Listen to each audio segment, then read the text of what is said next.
What's up, y'all? Sparty here. Before I do my normal coverage on these phones here, I just want to talk about something that has kind of been not necessarily bothering me, but getting making me question a lot of phone reviewers as of late. A lot of way bigger ones, and this isn't me trying to take shots upwards or anything like that. And I'm not talking about any particular reviewers in general. I mean, in particular, but I'm just talking about them in general. And I guess what I necessarily want to talk about is how these phones serve different purposes, and I guess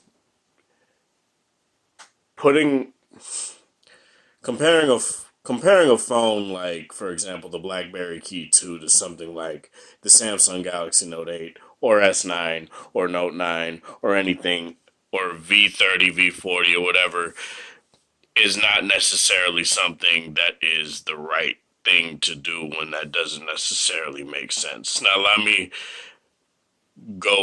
me preface this by just saying this. I believe every phone has a specific purpose. Not every phone is the all-in-one phone like the iPhone is, or even like the Galaxy S series is. And I think that's what a lot of these reviewers tend to forget.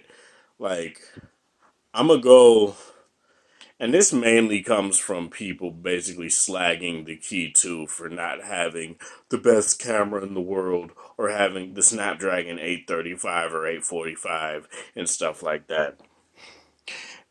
And them not necessarily understanding why they went with the chipset they went with, which is the Snapdragon 660, I think it is. And I'll talk about that here real quick. So I got the LG G7, the Samsung Galaxy Note 8, and the LG V30. I'm using the LG V20 to record this video. So I'm going to just talk about what each of these phones are basically made for, in my humble opinion, I suppose. Um, the LG G7 is kind of a hard thing to justify what the G7 is made for because it is basically a mini V series phone now. It has the hi-fi quad DAC now. It has dual 16 megapixel cameras with the manual modes and the cine video and graphy and all that stuff that the V30 has.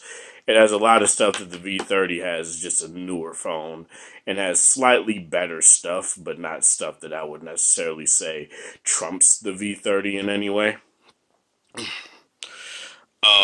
The Note 8 is a productivity powerhouse. It's a phablet. It's the phablet, I guess, if you want the go-to phablet. Aside from battery life, I guess, but that's something that I wouldn't necessarily talk about in this video.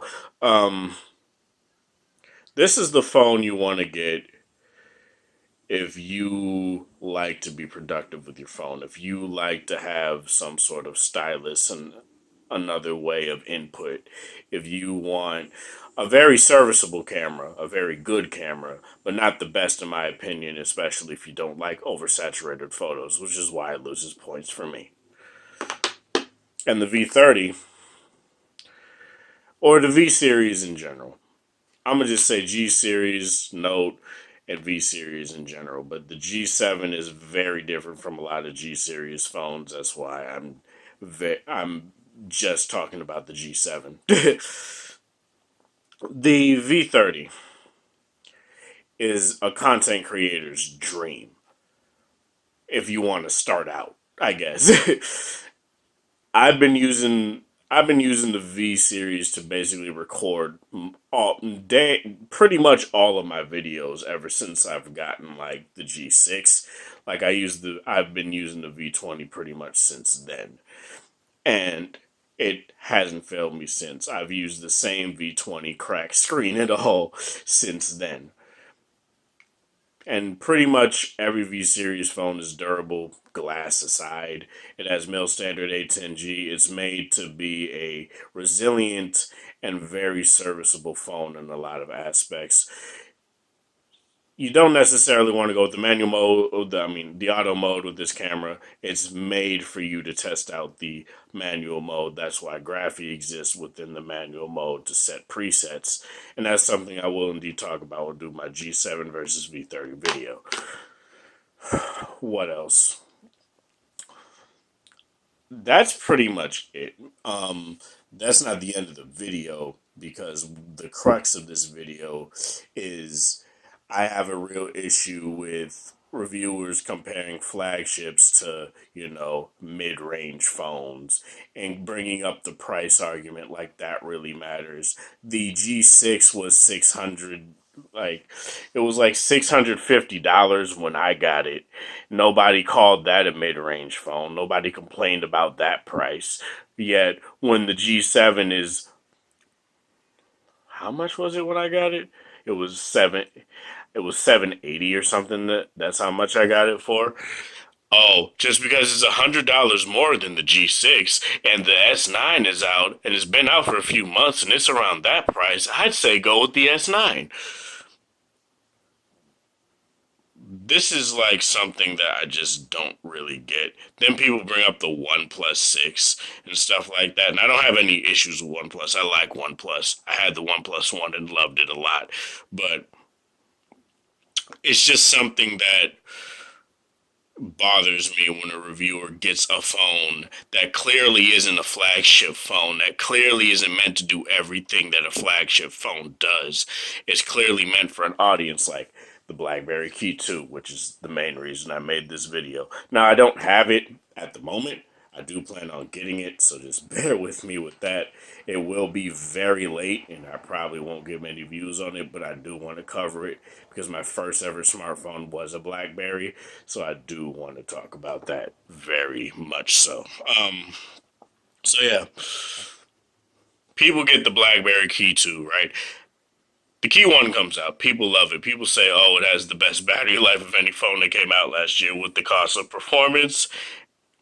With its like I think I had 3 gigs of RAM and it had the Snapdragon 630 or something like that. I don't remember, which was comparable to a Snapdragon 810, I think it was.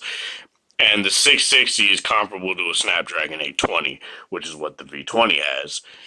And I personally don't see an issue with that. It has 4 and 6 gigabytes of RAM. It has 2 different configurations, so you can, or is it 6 and 8? I don't. It's one of the two. So if you want that, you can definitely get that.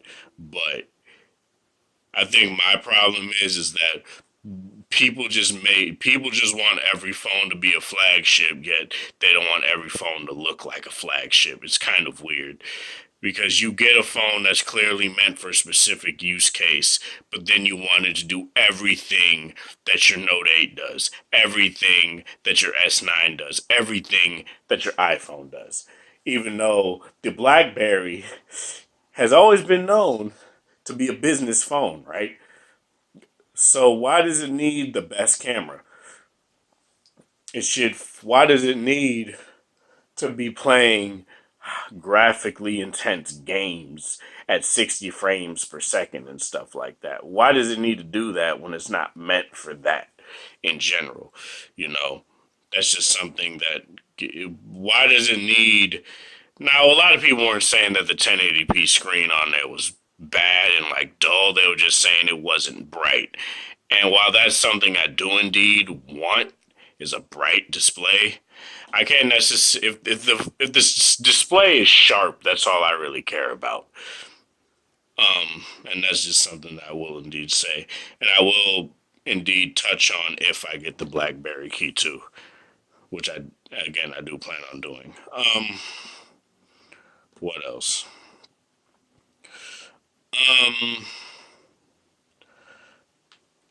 Oh yeah, basically saying that the Snapdragon 835 is cheap. Why don't they put that in there?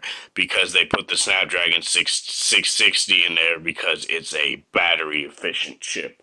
The 835, while it's very good with battery life, OEM depending, manufacturer depending.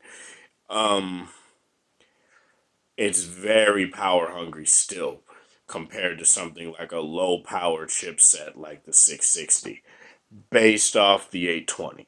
That's what you need to realize. They put a 3500 milliamp hour battery in there with a Snapdragon 660 so that it can have great battery life, so it can have all day battery life. Something a lot of these reviewers complain about. But yeah, that's just something that I did indeed want to touch on when it comes to that. But that's pretty much as far as this video goes. So let me know what you guys think in the comment section below. I will do my G7 versus V30 camera comparison. And of course, that happens because I said its name. But, yeah, let me know what you guys think of this in the comment section. This is Sparta. Thank you guys for watching. Thanks for the support. Hope you guys have a wonderful Friday. Whatever time or day it is in your area, have a good one. If you like this video, like it. Dislike it. If you dislike it, share with people that are interested in this sort of topic. Be sure to keep it civil in the comment section. Again, I'm not trying to sit here and say that the BlackBerry Key 1, Key 2 shits on every single phone that's out right now. But I am saying that I just get real tired when reviewers don't review the phone in the way they should review it. Not should, but in the way that they don't review it in the context of this isn't a high-end flagship phone.